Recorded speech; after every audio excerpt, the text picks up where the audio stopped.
My name's Hugh Datsun. I've been with Dustscan for quite a while, and I'd like to apologise on behalf of my colleague Oliver Puddle, who can't be here because he's doing a site assessment for one area of quarry dust, and that's RCS, and that's a topic I'll very briefly touch on at the end. Instead, I brought another colleague, Dan Quinn, and our stand is along there, and thank you very much for having a look at it when you have. And on the stand, you will see Percy Particle. Now, Percy Particle is here. Sorry about this. This is a sales pitch developed indeed by Oliver, so no apologies from me. But the point being is that this is a spot prize.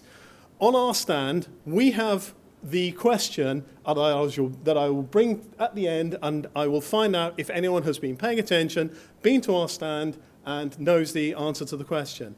Because I'll show a picture and it'll be of a material, and we'll find out if anyone's been paying attention. Let's put it that way. Anyway, so firstly, indeed, thank you very much. Secondly, it was when I was going through the program today. It was just the other day. I was very pleased to see, this was just out of the blue, but Rob Farnfield was on the program list, and Rob was actually one of the co-developers of Dustscan when he was at Leeds. So a big shout out to Rob. Thanks very much, because it indeed is because of Rob's work with Bill Birch that we're here and we're doing this thing now. So thanks very much for that. And then thirdly, what I was going to say was that you'll see on the program that I was going to be talking about mineral planning. And that's because we are involved with another working group, the Institute of Air Quality Management, to develop new planning guidance for the minerals sector.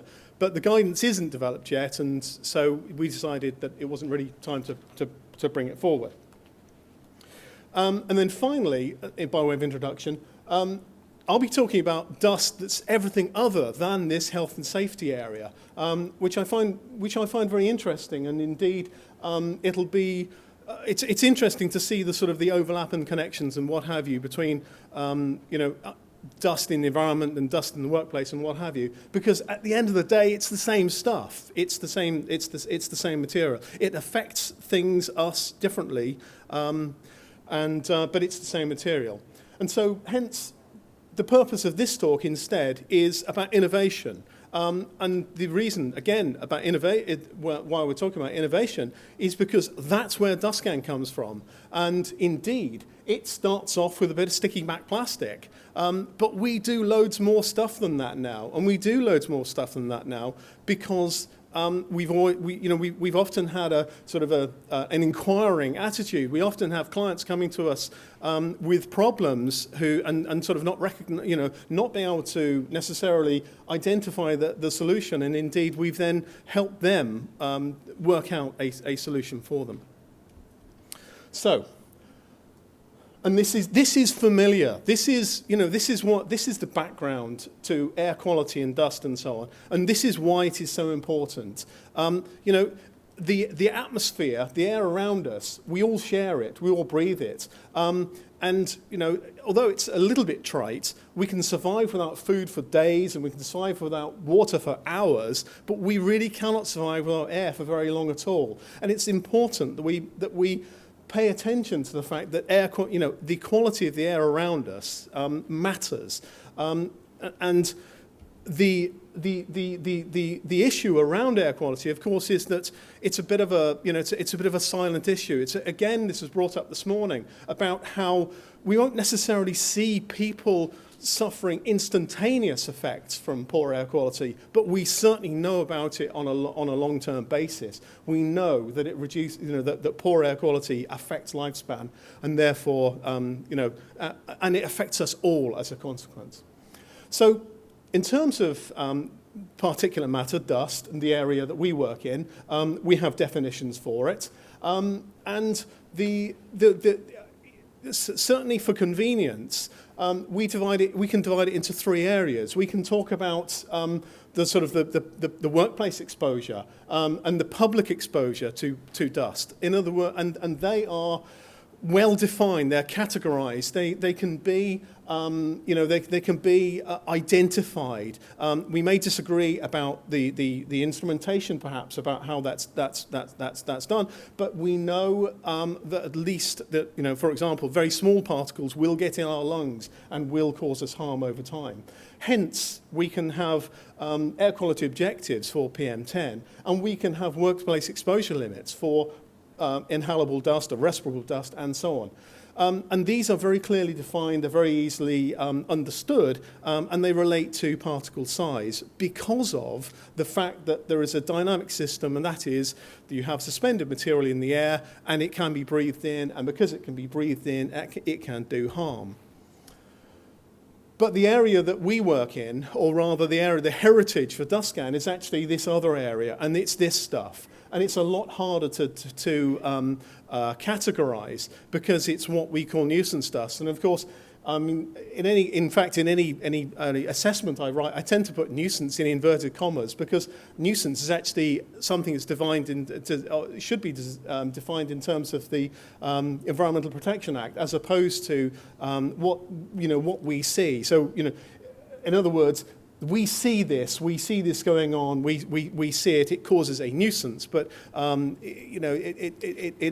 because it has this social and environmental impact as well. But clearly, it's the same stuff. It's just different. It's just a sort of a different category, different size fraction, and so on. And here are some examples: surface mining and again, drilling and blasting, but also construction sites and again, landfill. And we work in all of these areas. So this nuisance dust stuff, it's poorly defined. It's the stuff we can see, as opposed to, generally speaking, the stuff we can't see. It's not very well, it's not regulated. There are no official standards for it. But what you can say is that you'll see us. I mean, generally speaking, you can say, well, you see it instantaneously. You see a dust cloud and say, well, look at that. That's dust blowing around all over the place. Or you might say, and that then might lead on to an impact, where then a surface becomes discoloured and soiled and so on, and that becomes objectionable. Very difficult, therefore, to develop limit values for those, because those effects rely very much on our own and our different response to those issues. Some of us might be sort of very house proud, so as to speak, and others may not be. Both are legitimate, and so it's very difficult, therefore, to then come up with measurements for those, or sort of criteria for those events. So consequently, there aren't any limit values for nuisance dust, and essentially, and again, this is where the likes of Rob came in, because the methods that were used for monitoring or evaluating this stuff are what's called passive. They're unpowered. It's quite frankly simple equipment. Because there's no point in investing a lot of time and money on instrumentation for something that isn't necessarily well defined. And indeed, because it's difficult to define what is nuisance dust, it's therefore very difficult to, and in fact, there's very little out there.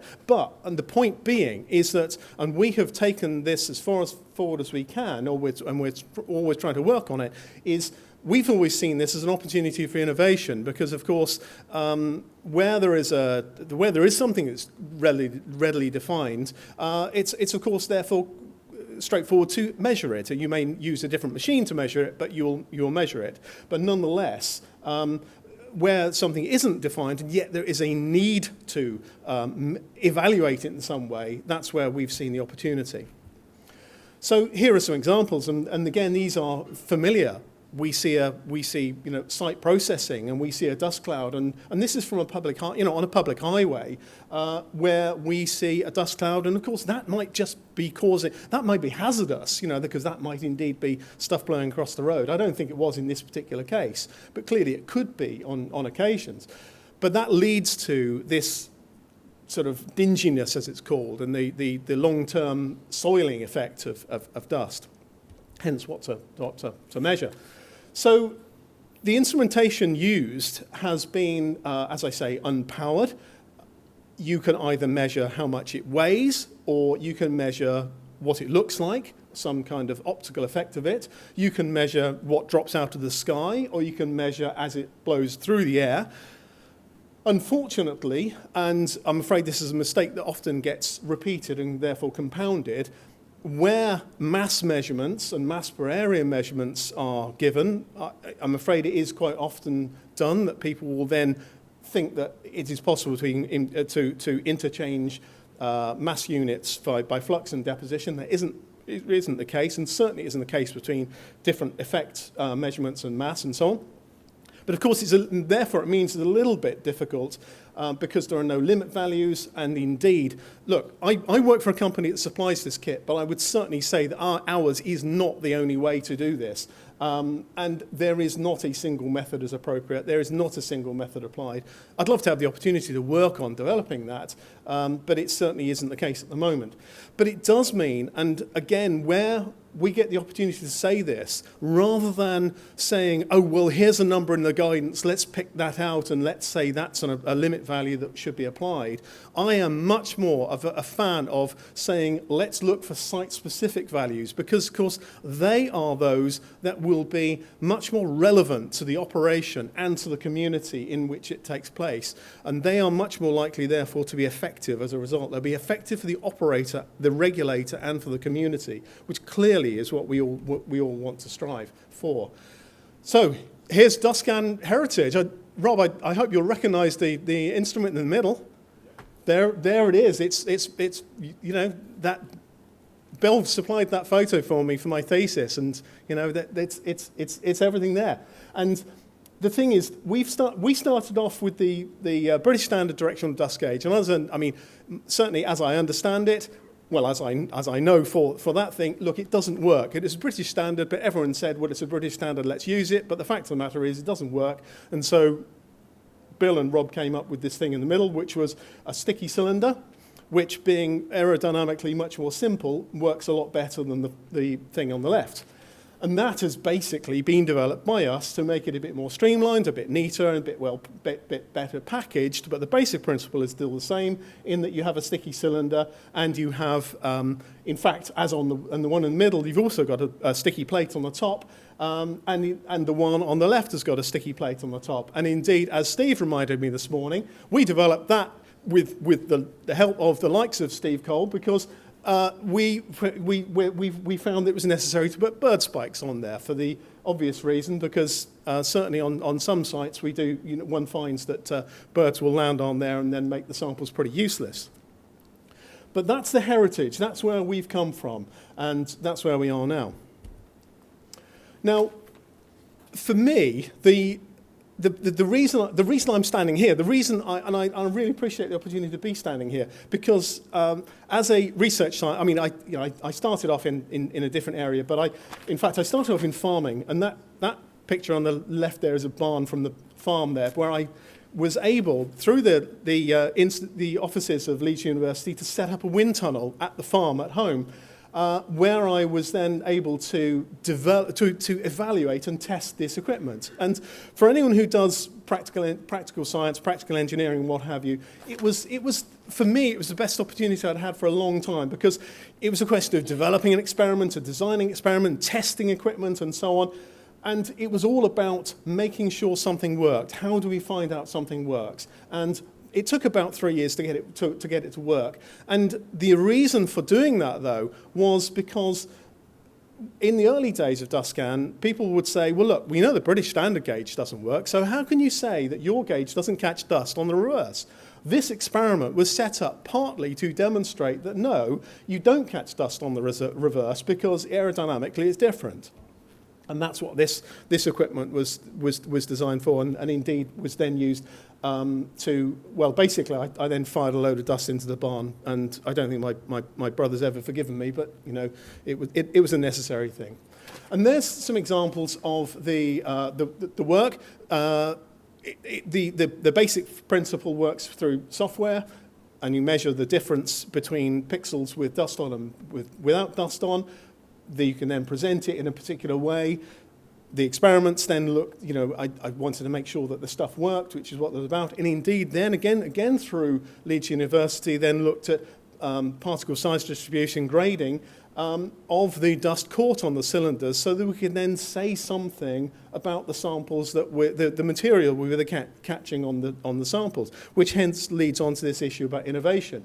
Because once one has got a sample in a sort of a simple form, such as on a bit of sticky back plastic, you can then do quite a lot with it. And indeed, here are some examples. There's a false color element map of dust, dust caught on a sample on the top left. Two pictures on the right of essentially indicative mineralogy and environmental testing for that matter. And then on the bottom left-hand side, there's another example of SEM work to look at the way materials are caught in the environment.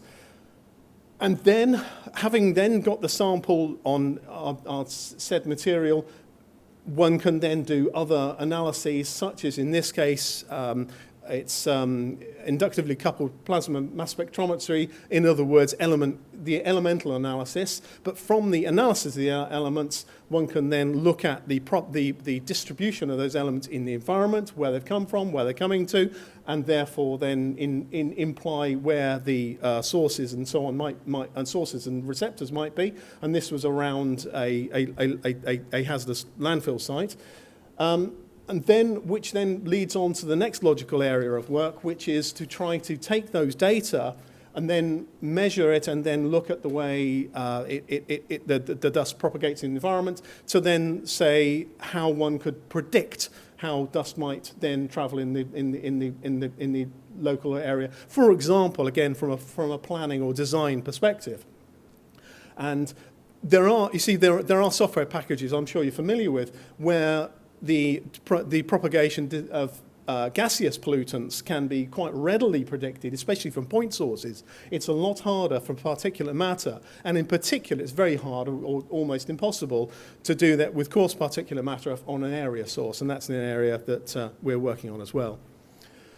And then finally, the reason why, again, Ollie can't be here is because he's doing the stuff on the left-hand side. We often, although we didn't start off with testing for dust in the workplace, well, it's a logical extension, I suppose, that we do that, and so therefore that's what we do, and go out and do personal monitoring and so on. We also do PM10 monitoring, and we do site work like that, but which in other words has all led on, as we say here. At the end, it's all really come from bits of sticky back plastic. We do. Like many firms like us, we do consultancy work, environmental impact assessment, and so on. We do an amount of work overseas now, and indeed we look at where we're doing RCS testing and so on, working on best practice guidance. We have got funding from through the BGS to look at PM 2.5 sampling, and are involved in a couple of other research projects about the efficacy of vegetation for dust screening and so on. We're looking at dust on solar panels, because that again can be an issue where there might be a conflict between a site and a solar farm, for example. We're looking at seeing how the software can be used and distributed better. Which again coming from indeed our sticky back plastic, which leads on to the Spot Prize. So, has anybody got any idea about what this stuff is? And as I say, here it is. There is an alternative to this, by the way. I either have a Dustscan pen or some Dustscan Post-it notes. So, if anyone can really put some ideas as to what this stuff might be, I'll just get while you're thinking about it. Hopefully, I'll just let you know why it was an issue and why we worked out what it was. We were doing some monitoring around a landfill site, and again, Dan will know about this because it comes from microscopy. A colleague found this on one of our samples and was perplexed to begin with, did a bit of an internet research, and identified what this material was. And consequently, we then started having a bit of a panic, because it could have been that we were contaminating our own samples. And of course, that was a real big issue, because clearly you don't want to be doing things like that. It turns out, and for reasons that are shown on this screen, why we were then able to demonstrate, no, we weren't contaminating our own samples, and we weren't able to, and we were able to demonstrate this, and also to support some information provided by equipment suppliers who make statements regarding their products as to why you should use their product in particular ways. So, any ideas?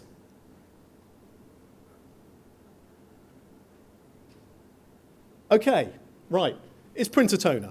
It's printer toner. And the reason why we knew wasn't our printer toner, and the reason why the manufacturers, the big brand manufacturers, say use our product is because this is waste toner. And it's waste toner. It conforms to a size fraction, it conforms to the color specifications, but the particles are, they will fit through a grid, but they're not of an even shape. That is generic toner. Posh toner, so as to speak, the particles are essentially beads. And so when we looked at our own toner, we found that it wasn't this. It was that we were using a Canon printer at the time, and it was we were able to show that we weren't contaminating our samples. Major area of relief. Second thing of this that was of interest, though, was that this then came. Where was this coming from? The answer is this travelled about 400 meters from a landfill that was legitimately handling and disposing waste industrial toner. So it's perfectly legitimate for it to be there. It was blowing around. The point being, we found it on one of our samples, had a complete fit about it, thinking we were causing a problem. Thankfully weren't, but instead were able to, I'm able to bring a talking point. So thanks very much. So Percy and I are going home again. Sorry. And if anyone's got any questions, please ask.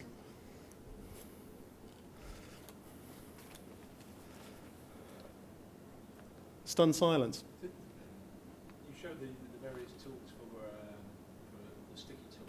Yes. For attracting the dust. Yeah. You know the experiment you did on the farm? Yes. Did that actually demonstrate the effectiveness of the sticky approach? Yes. And is there any other approach that you might want to use to attract dust, like electrostatic or something like that? Well, yes. We use sticky back plastic because we always did. Without doubt, you could use different materials. But the other reason why we do it is because it's cheap and cheerful.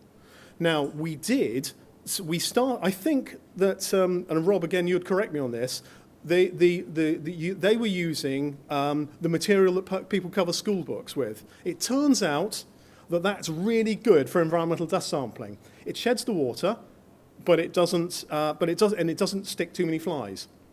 But it has one limitation: you can't decouple it.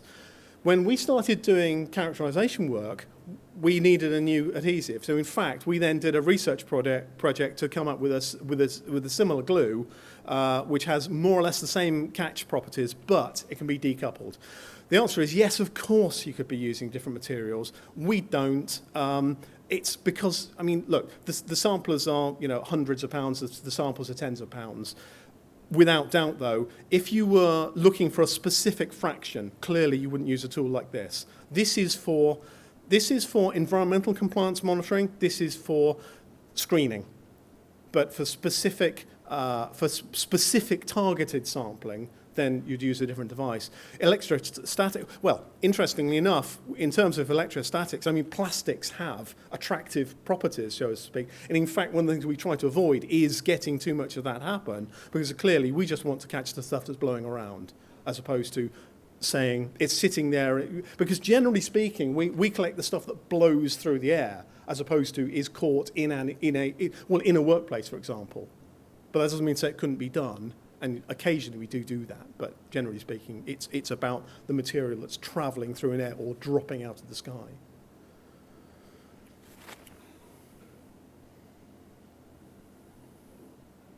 Okay, thank you.